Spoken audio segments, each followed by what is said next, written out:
Hello and welcome to Projector, and on this episode, Lucy Liu and her family discover their house has a presence in Steven Soderbergh's POV haunted house film.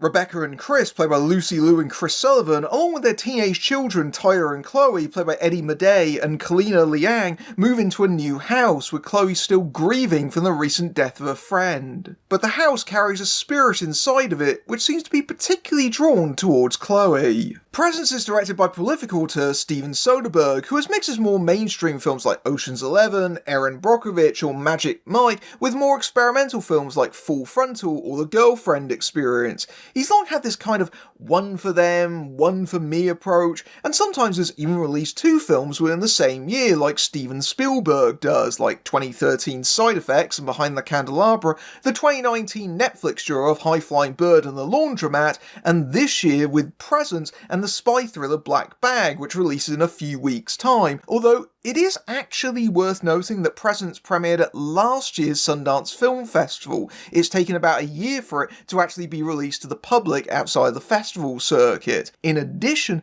both this and Black Bag are actually written by equally prolific screenwriter David Koepp, whose credits include Jurassic Park, Spider-Man, and is actually reteamed with Soderbergh after writing Kimi. Apparently Soderbergh, who is the son of a parapsychologist, had the idea for Presence when he was told that someone had been killed in the house that he had bought and thought their spirit might still be haunting inside of it, and he gave the idea to Koepp to expand out into a feature. And Soderbergh has always been one to experiment with both form but also how he films his movies. He's often his own cinematographer under a pseudonym. Full Frontal was shot on a DV camcorder, and Unsane and High Flying Bird were actually filmed on iPhones. Presence was shot on a Sony A9 III, which really isn't that dissimilar to the Sony A6400 I'm filming this very review on. But for you camera nerds, and I say that affectionately because I am one, it has a global shutter rather than a rolling shutter, which means that you get none of that skewing jello effect when the camera moves around fast, which is pretty important because it does that a lot in this movie. He took this camera and slapped it on a gimbal and wore slippers to dampen his footsteps as he went through the house, which is pretty impressive as it's often for several long minutes in extended takes at a time, often going up and down stairs. So Presence is definitely more the experimental side of Soderbergh, but not without some commercial elements. One thing that isn't really is a horror film, or at least I wouldn't really describe it as one, but Neon has been marketing this aggressively as some super scary horror film, and I think that's going to backfire. That seems to be Neon's trick at the moment. They had a lot of success last year with Long Legs and really building the hype around that, and they seem to be applying the same marketing to pretty much everything they're releasing since. And if you're coming into this movie expecting it to be a horror film with lots of scares in it,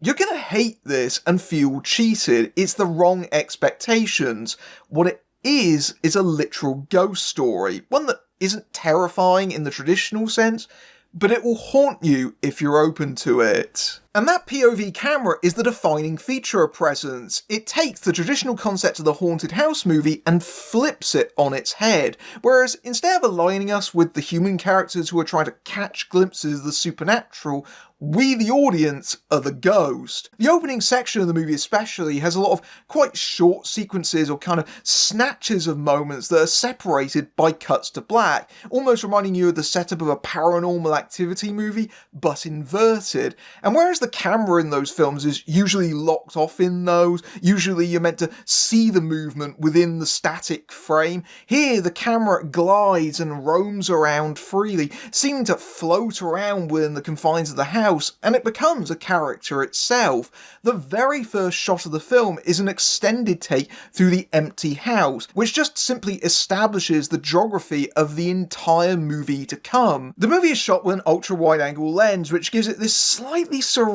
and otherworldly feel to the visuals because everything is slightly distorted by it, especially when the camera gets right up close to the characters. It becomes almost hyper-real because it has this wider field of view than normal human perspective. perspective, and it gives this very expansive view of the many rooms in the house. You're probably feeling something akin to that effect right now because I'm using an ultra-wide angle lens because I'm only an arm's distance away from the camera.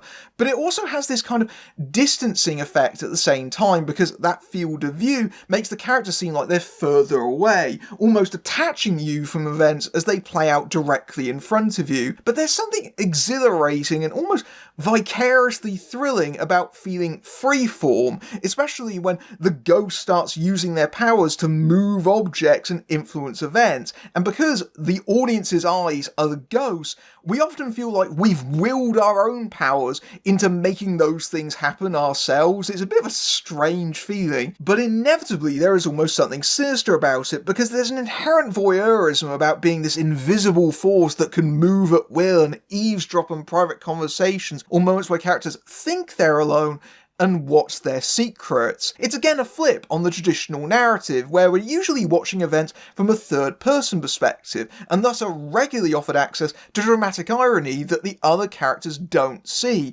We know something's happened, but the characters don't. Presence's first-person view actually calls attention to that and then makes it feel like it's invasive. If there are jolts in the film, it's actually the moments where the characters almost seem to sense the ghost as watching them, and then look directly into the camera, and their glances seem to extend beyond the screen and out at us, the audience. And we suddenly feel like we've been seen, almost like we've been caught intruding onto their lives, and it's in those moments that I almost want to instinctively recoil, even though it makes absolutely no sense.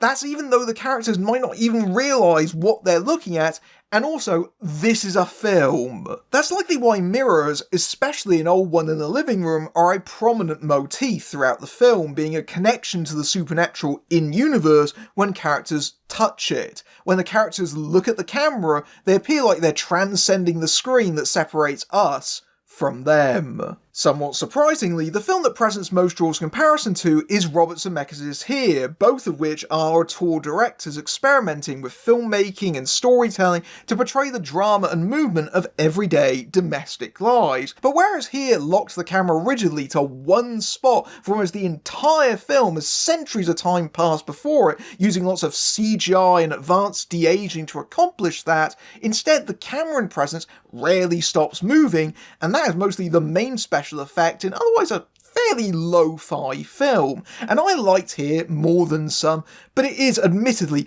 a clunky technical behemoth of a movie, and Presence isn't perfect, and we'll get to that, but it is a more dynamic and lively one. I think that it's more successful at making what happens in people's homes feel like it's cinematic. It's also a bit of an interesting coincidence given the differences between their approaches that both of them end in exactly the same way, with the camera finally tracking outside to at last reveal the house that the entire film preceding it has taken place inside of. But one thing I don't think Soderbergh's film is trying to be is scary, and moreover, I don't even think it's attempting to be either. The unusual perspective means there's very little real tension for a lot of the film, and certainly not from the ghost itself, because it becomes fairly clear early on that whatever this entity is, it doesn't seem to want to hurt the family or harm it in any real way. It seems to focus on Chloe, and the way that it often inhabits her room is not really a threatening one. There's actually a moment where it feels like it's being invasive and turns away from the action.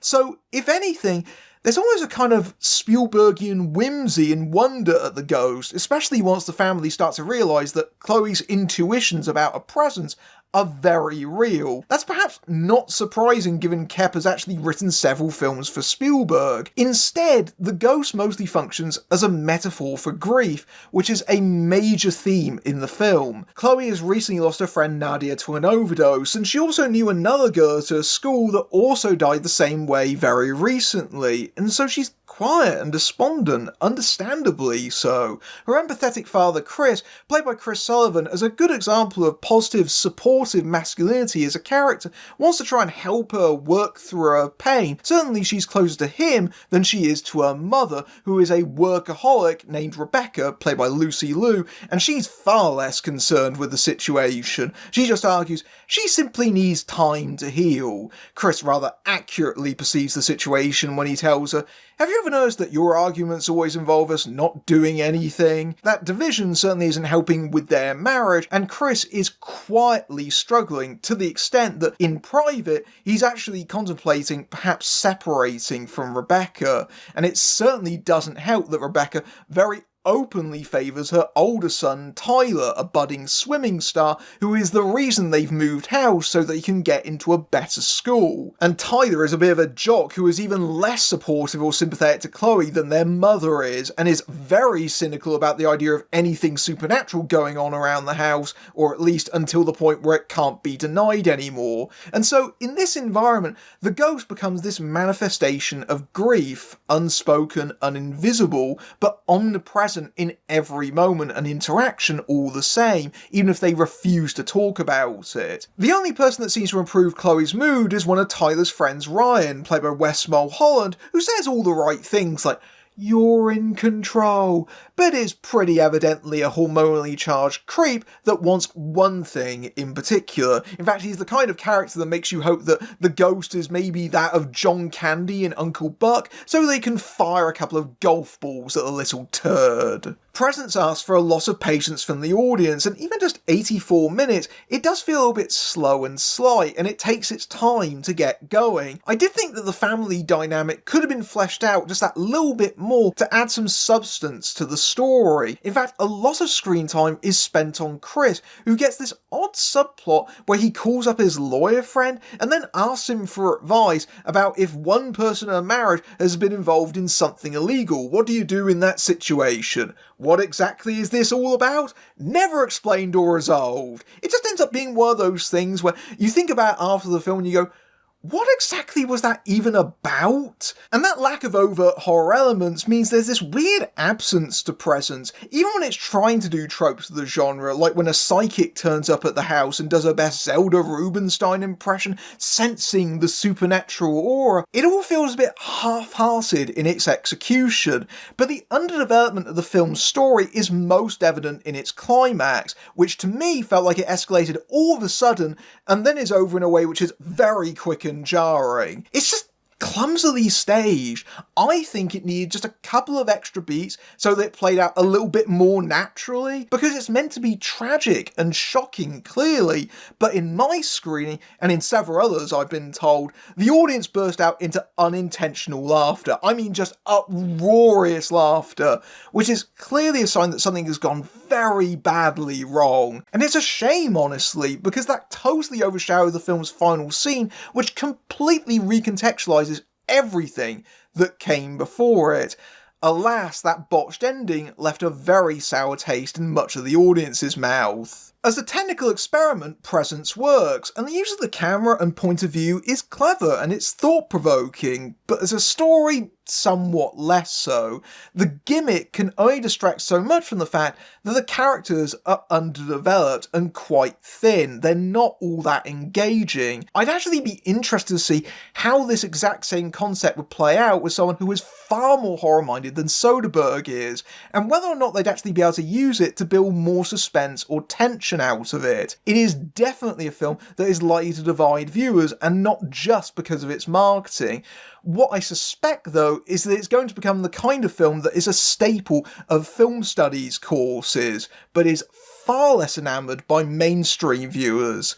That being said, though, I do wonder if the film would actually play out better with the knowledge of that final moment in the ending, because that makes so many things about the film clearer, but I'm also not sure how many viewers would actually give it that second chance. But despite its faults, I can't deny that it did actually linger in my mind for quite a bit after I saw it, like its own ghost. If you like this review and you want to support my work, you can give me a tip at my Ko-fi page, or with YouTube's Super Thanks feature, which is right below the video. Or you can haunt my Patreon, where you can see my videos early among other perks, including access to my Discord server, and you can also join YouTube memberships for similar perks. Or you can just simply like, share and subscribe, it all helps.